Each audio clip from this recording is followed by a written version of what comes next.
In this video, I'm going to show you how to fix disappeared mouse on Windows 11. If you find this useful, please consider subscribing and liking the video. Now, if you are unable to use your mouse and your mouse has disappeared on your Windows, then you need to press on the Windows icon on your keyboard.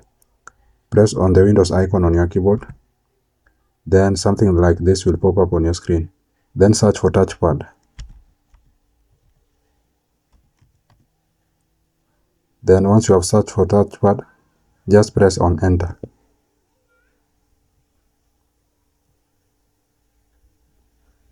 Then your setting will launch on your Windows 11. You are going to see your touchpad has been turned off.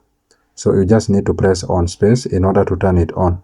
And if you are unable to see the touchpad turned off, so you need to move using the tab key on your keyboard. So you'll just move using the tab key. Then once you have selected the touchpad, you need to press on enter.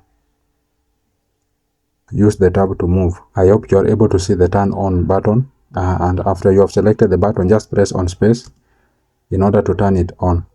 I hope this was useful, and if it was, please consider subscribing and liking the video. Thank you for watching, and see you in the next one.